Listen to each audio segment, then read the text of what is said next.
भारत के सबसे प्रमुख आचार्य पदों में से एक शंकराचार्य ने दी बागेश्वर धाम को चुनौती, तो वहीं देवकी नंदन ठाकुर ने भी बागेश्वर धाम को बहुत कुछ कह दिया। चारों तरफ से विवादों में घिरते जा रहे हैं बागेश्वर वाले बाबा यानी श्री धीरेन्द्र कृष्ण शास्त्री।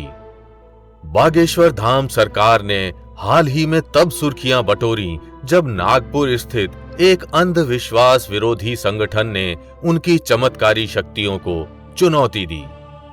बागेश्वर धाम को चुनौती देने वाले अंधश्रद्धा निर्मूलन समिति के उपाध्यक्ष श्याम मानव ने बाबा पर अनेकों आरोप लगाए हैं।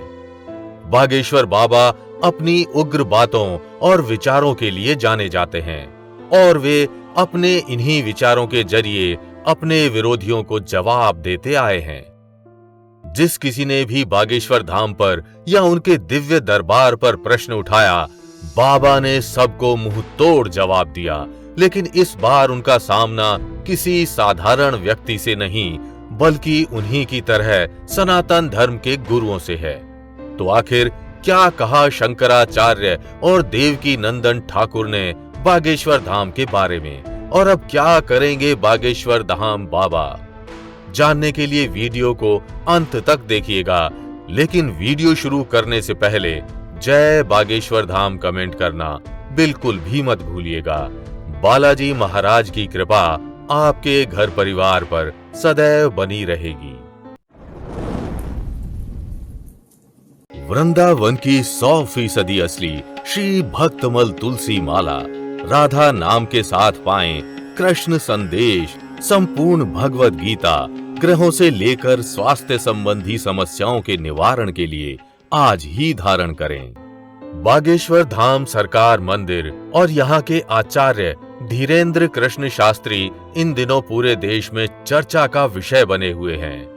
ऐसा दावा किया जा रहा है कि बाबा के दरबार में आकर श्रद्धालु अपनी अर्जी लगाते हैं और उनकी सभी मनोकामनाएं पूरी होने के साथ ही उन्हें हर कष्ट से मुक्ति मिल जाती है।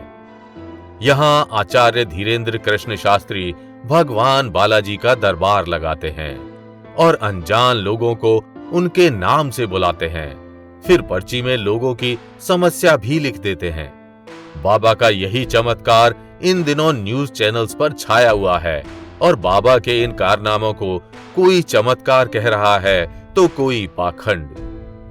बाबा के इन्हीं कारनामों ने पूरे देश को हैरत में डाल दिया है। देश भर में पंडित धीरेन्द्र कृष्ण शास्त्री यानी बागेश्वर धाम सरकार के कथित चमत्कार, दावे और चुनौतियों को लेकर बहस छिड़ी हुई है, जिस पर दो शंकराचार्यों के अलग अलग बयान आए हैं। ज्योतिष पीठ के शंकराचार्य स्वामी अविमुक्तेश्वरानंद ने उन्हें चैलेंज दिया है। उन्होंने कहा कि बागेश्वर सरकार जोशी मठ में खिसकती हुई जमीन को रोक कर दिखाएं तो उनके चमत्कार को मान्यता दूंगा। वहीं द्वारका शारदा पीठ के स्वामी सदानंद सरस्वती बागेश्वर सरकार के पक्ष में नजर आए। स्वामी अविमुक्तेश्वरानंद ने कहा कि हमारे मठ में दरार आ गई है, उसे जोड़ो। जोशी मठ में आई दरारों को रोको। अगर ऐसा कर सकते हैं तो हम फूल बिछाकर उनको ले आएंगे, झुककर पलकें बिछाएंगे। जोशी मठ के बिगड़ते हुए हालात को देखते हुए देश की जनता चाहती है कि ऐसे में कोई विशेष चमत्कार हो, जो चमत्कार जनता की भलाई में हो। अगर ऐसा कुछ होता है तो उसे हम नमस्कार करेंगे, नहीं तो ये सब छलावा है। ज्योतिष शास्त्र के अनुसार कोई भविष्यवाणी की जा रही है तो शास्त्र उसे मान्यता देता है। जो भी धर्म गुरुओं द्वारा कहा जाए वो शास्त्र की कसौटी पर कसा हुआ होना चाहिए, मनमाना नहीं होना चाहिए। ऐसा है तो हम उसे मान्यता दे देते हैं, लेकिन अगर मनमाना कह रहे हैं तो गलत है। स्वामी अविमुक्तेश्वरानंद ने आगे कहा कि देश में धर्मांतरण धार्मिक कारणों से नहीं हो रहा। ऐसे लोगों का उद्देश्य राजनीतिक है। इसका विरोध भी राजनीतिक कारणों से हो रहा है, क्योंकि उनके वोट बढ़ जाएंगे। इसमें धर्मांतरण करने और कराने वाले दोनों ही पॉलिटिकल हैं। इस क्षेत्र में चमत्कार दिखाइए। अगर आपके पास ऐसी कुछ शक्तियां आ गई हैं तो धर्मांतरण, आत्महत्या, झगड़े फसाद को रोक दें। अगर बागेश्वर बाबा की शक्तियां राष्ट्र और जनता के लिए उपयोगी हो तो उसे हम मानेंगे। दूसरी ओर द्वारिका पीठ के जगत गुरु शंकराचार्य सदानंद सरस्वती ने बागेश्वर धाम सरकार को समर्थन दिया है। उन्होंने कहा कि जो लोग धीरेन्द्र कृष्ण शास्त्री पर प्रश्न उठा रहे हैं, क्या वो कभी बागेश्वर धाम गए हैं? क्या कभी बाबा ने लोगों का भला करने के लिए दक्षिणा या पैसा लिया है? कोई ऐसा व्यक्ति है जिसको उन्होंने ठीक करने का वादा किया हो या कोई एग्रीमेंट किया हो? पहले विश्वास और अंधविश्वास में अंतर समझना पड़ेगा।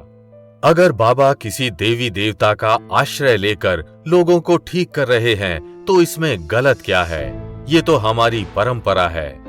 बाबा किसी को भी दरबार में जबरदस्ती नहीं बुलाते, लोग अपनी श्रद्धा से आते हैं। वे हजारों लोगों की भीड़ के सामने स्वयं को सिद्ध कर चुके हैं, तो फिर अंधविश्वास कैसे? इसका प्रमाण क्या है?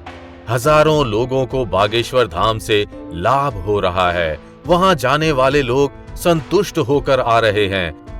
नागपुर वाले हों या कोई और हों, अगर आपको जिज्ञासा है तो आप भी जाइए। आरोप लगाना बहुत सरल है, लेकिन उसे सिद्ध करना बहुत कठिन है।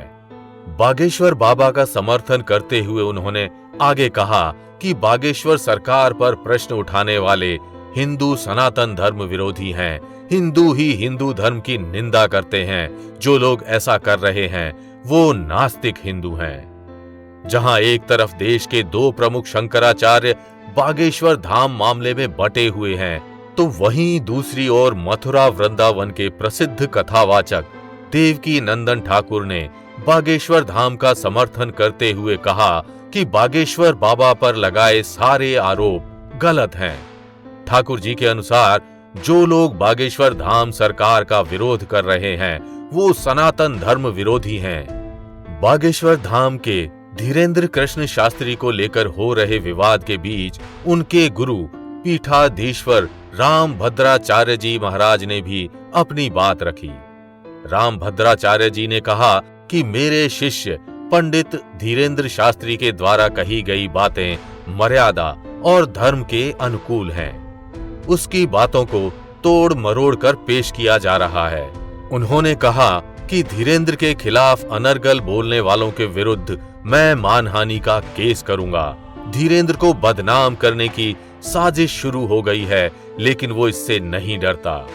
तो आप बाबा बागेश्वर धाम के विषय में क्या विचार रखते हैं? हमें कमेंट करके जरूर बताइएगा। अगर वीडियो अच्छी लगी हो तो इसे लाइक व शेयर कर चैनल को सब्सक्राइब करना बिल्कुल भी मत भूलिएगा।